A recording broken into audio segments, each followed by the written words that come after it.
Hoje a gente vai mergulhar num tema bem profundo e que muitas vezes é mal compreendido: o trauma psicológico. Sabe, aquela ferida que ninguém vê, mas que pode moldar uma vida inteira. A ideia aqui é a gente desvendar juntos o que isso realmente significa. E para começar, vamos com uma pergunta que é central para tudo isso. Por que será que um mesmo evento, sei lá, um acidente de carro, por exemplo, pode ser algo devastador para uma pessoa e para outra acaba sendo só um grande susto? A resposta para isso está na natureza totalmente subjetiva da nossa experiência. E é exatamente aí que a gente vai focar. Então, para a gente conseguir entender essa diferença, primeiro a gente precisa ter uma definição bem clara, né? O que, afinal de contas, a psicologia considera como trauma? E aqui está o pulo do gato. A fonte define o trauma não só pelo que aconteceu, mas pela sobrecarga que aquilo causa. É aquele momento em que a mente é exposta a um estresse tão gigantesco que a nossa capacidade de lidar, de processar tudo aquilo, simplesmente não dá conta, é ultrapassada.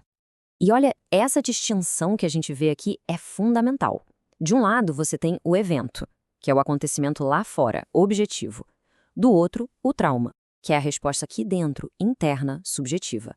É a tal da ferida que pode ou não se formar. Isso é crucial para a gente entender que nem todo evento difícil vai automaticamente virar um trauma. E isso nos leva a um conceito vital: os fatores de proteção. Coisas como a resiliência, sabe? Aquela capacidade de se adaptar às porradas da vida. Ou ter uma rede de apoio forte, amigos, família, ou mesmo ter a coragem de procurar ajuda profissional. Tudo isso funciona como um amortecedor e ajuda a explicar por que algumas pessoas conseguem superar coisas terríveis sem desenvolver um trauma que dure para sempre. Ok, mas se essa ferida é invisível, como é que ela aparece no dia a dia? Quais são os sinais de que a capacidade de uma pessoa de lidar com a situação foi de fato superada? A gama de reações é imensa, sabe? Pode ir de uma raiva que surge do nada e parece desproporcional até um estado de alerta constante, que os especialistas chamam de hipervigilância. É como se o perigo estivesse sempre na esquina.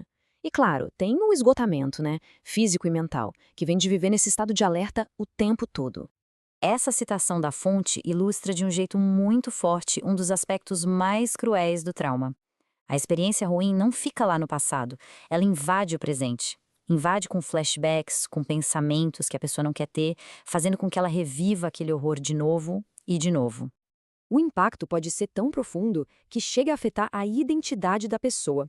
Ela pode começar a se ver como quebrada ou danificada para sempre. E esse ponto é muito sério, porque é daí que podem nascer sentimentos de total desesperança e até uma depressão profunda. Certo, já entendemos a definição e os sintomas.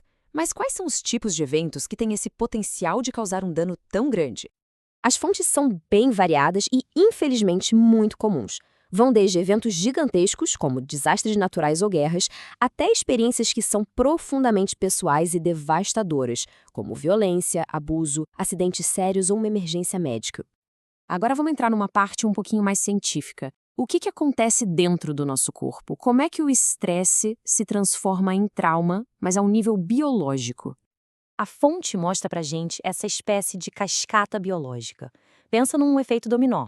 Começa com o estresse por muito tempo, que faz o corpo liberar sem parar certos hormônios, como os glicocorticoides. Com o tempo, isso pode ferrar com o nosso sistema de defesa e, o que é mais impressionante, pode causar danos físicos no cérebro, especificamente no hipocampo, uma área super importante para a memória e para as emoções.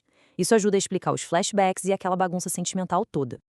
E só para a gente ter uma ideia do tamanho disso, olha que dado impressionante.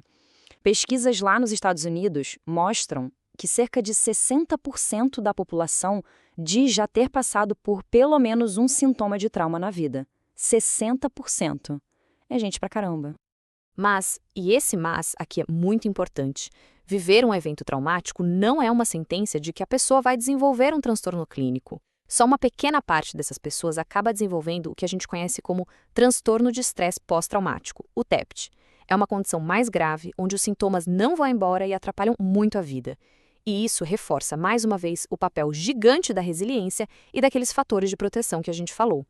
E tudo isso nos traz para nossa reflexão final. Depois de entender o que é o trauma, como ele se manifesta e o que o causa, para onde a gente vai a partir daqui? E a gente termina com essa pergunta que fica no ar. Se a resiliência é uma das chaves para diminuir o impacto do trauma, Como é que a gente pode, não só cada um por si, mas como uma sociedade, construir comunidades e sistemas que ajudem a cultivar essa capacidade de superação? Fica aí a reflexão. Obrigado por acompanhar.